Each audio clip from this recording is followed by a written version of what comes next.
बिस्मिल्लाहिर्रहमानिर्रहीम अस्सलाम वालेकुम। Welcome back to my YouTube channel. Hope you all are fine. So आज की वीडियो में हम बना रहे हैं कैरी की चटनी। जैसा कि कैरियों का मौसम चल रहा है तो हम यहाँ पे कैरीज़ की बहुत ज़्यादा रेसिपीज़ बना सकते हैं। तो उन्हीं में से आज हम एक रेसिपी बना रहे हैं। हम बनाएंगे कैरी की चटनी, जो कि हम बहुत ही ईजी तरीके से बनाएंगे और चटनी का टेस्ट बहुत ही लाजवाब होगा। सो यहाँ पे वीडियो को स्टार्ट करने से पहले अगर अभी तक आपने चैनल को सब्सक्राइब नहीं किया तो चैनल को ज़रूर सब्सक्राइब कर लें, क्योंकि ये इजी सी रेसिपीज़ हम आप ही लिए लाते हैं।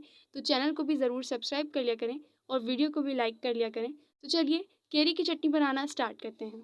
बिस्मिल्लाहिर्रहमानिर्रहीम। यहाँ पे सबसे पहले ले ली है हमने कैरी। तकरीबन 1 किलो यहाँ पे हमने कैरी ली है, जो कि हमने बिल्कुल फ्रेश ली है, जिसको हमने धो लिया था और धोने के बाद हमने इसको छील लिया था। अब हम कैरी को काटेंगे। सबसे पहले इसके अंदर जो इसकी गुठली होती है वो आपने रिमूव कर लेनी है और फिर कैरी को इस तरीके से काटना है। जितना छोटा छोटा आप कैरी को काटेंगे उतनी ही मज़े की आपकी चटनी बनेगी। सो आपने इसको ज़्यादा बड़े बड़े साइज़ में नहीं काटना है। आपको वीडियो रेसिपी कैसी लगती है एक कमेंट भी ज़रूर कर दिया करें, ताकि हमें पता चले कि आपको हमारी रेसिपीज़ कैसी लगती हैं। सो यहाँ पे आपने सारी कैरी को इसी तरीके से काट लेना है और इसका जो वाइट पार्ट है इसको रिमूव कर लेना है। यहाँ पर केरी की चटनी आप बहुत से डिफरेंट तरीक़ों से बना सकते हैं। इसके अलावा केरी की और भी बहुत ज़्यादा रेसिपीज़ बनती हैं, जो कि ज़्यादातर गर्मियों में बनाई जाती हैं। यहाँ पे आप केरी का आम पन्ना भी बना सकते हैं, जो कि गर्मियों में पीने के लिए बहुत ही ज़्यादा रिफ़्रेशिंग ड्रिंक होती है। मैं उसकी लिंक चैनल के डिस्क्रिप्शन में दे दूँगी, आप वहाँ पर जाके उस वीडियो को ज़रूर देखिएगा।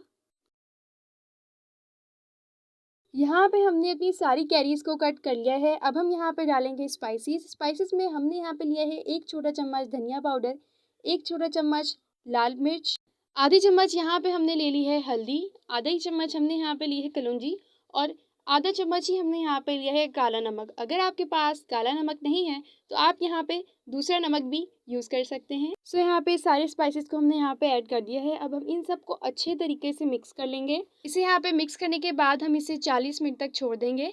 इससे हमारी जो कैरी है वो पानी छोड़ देगी अपना और ये सॉफ्ट हो जाएगी, गल जाएगी, जिससे चटनी बनाने में जो है वो इतना ज़्यादा टाइम नहीं लगेगा और हमारी जो कैरी की चटनी है वो आसानी से बन जाएगी। बिस्मिल्लाहिर्रहमानिर्रहीम। यहाँ पे सबसे पहले हमने ले लिया है कढ़ाई। कढ़ाई में हम यहाँ पे डाल देंगे कुकिंग ऑयल। इसके बाद यहाँ पे हम डाल देंगे 2 इलायची, जिनको हमने खोल लिया है, क्योंकि इससे हमारी चटनी में जो है वो बहुत अच्छी खुशबू आएगी। ऑयल यहाँ पे हमने ज़्यादा इस्तेमाल नहीं करना, तकरीबन 4 से 5 चम्मच हमने यहाँ पे ऑयल के लिए हैं। इसके बाद यहाँ पे 1 छोटा चम्मच हमने ले लिया है सौंफ का। सौंफ हमने स्टार्ट में अपने स्पाइसेस के साथ नहीं डाले थे। ज़ीरा और सौंफ दोनों हमने वहाँ पे नहीं डाली थी जब हम अपने स्पाइसेस डाले थे, इसलिए यहाँ पर हम इनको डालेंगे। अब यहाँ पे हम इसे 1 से 2 मिनट तक हल्का सा भून लेंगे। अगर अभी तक आपने चैनल को सब्सक्राइब नहीं किया तो चैनल को ज़रूर सब्सक्राइब कर लें, क्योंकि 70% लोग जो हैं वो विदाउट सब्सक्रिप्शन के वीडियो देखते हैं। सो आप भी चैनल को ज़रूर सब्सक्राइब कर लें। सो यहाँ पे देखिए इसको हमने भून लिया है। ज़ीरे और सौंफ की यहाँ पे बहुत अच्छी खुशबू आने लग गई। अब जो हमारी कैरी, जिसे तकरीबन 1 घंटा हो चुका है, अब हम वो यहाँ पे शामिल कर देंगे।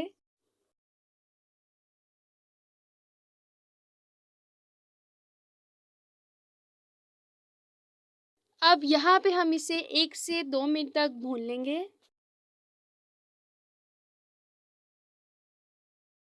1 से 2 मिनट तक यहाँ पे हमने इसकी भुनाई कर ली थी। अब हम यहाँ पे डालेंगे 1 कप पानी, क्योंकि कैरी जो है वो अपना भी पानी छोड़ती है, इसलिए हम यहाँ पे ज़्यादा पानी नहीं डालेंगे। 1 कप पानी यहाँ पे हमारी कैरी के लिए काफ़ी है।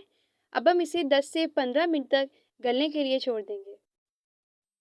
सो यहाँ पे कैरी को हमारी 15 मिनट हो चुके हैं। हमारी जो कैरी है वो बिल्कुल सॉफ्ट हो चुकी है। अब हम यहाँ पे ऐड करेंगे चीनी। चीनी तकरीबन हमने यहाँ पे 1 कप के करीब ऐड की है। आपको अगर ज़्यादा मीठा पसंद है तो आप यहाँ पे चीनी कम या ज़्यादा भी कर सकते हैं। चीनी डालने के बाद यहाँ पे अब हम इसे तकरीबन 4 से 5 मिनट तक मज़ीद पकाएंगे।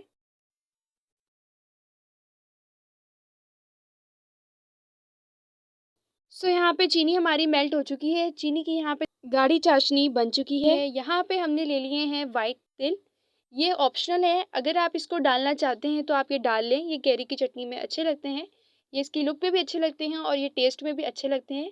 सो अगर आप इसको डालना चाहते हैं तो डाल लें, अदरवाइज़ आप इसको स्किप भी कर सकते हैं। चटनी यहाँ पे रेडी है। अभी जैसे जैसे चटनी ठंडी होती जाएगी हमारी चटनी जो है वो मज़ीद गाढ़ी होती जाएगी।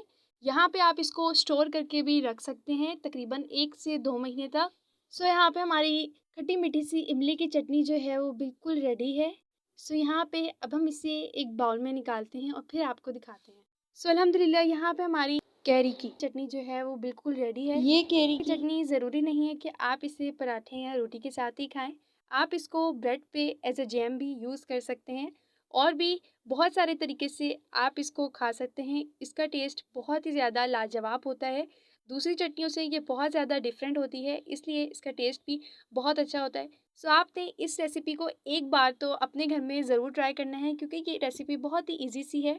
So hope you like this video. अगर वीडियो अच्छी लगे तो वीडियो को ज़रूर लाइक कीजिएगा और चैनल को भी ज़रूर सब्सक्राइब कीजिएगा। मिलते हैं न्यू वीडियो में किसी अच्छी सी और ईजी सी रेसिपी के साथ। तब तक के लिए अल्लाह हाफिज़।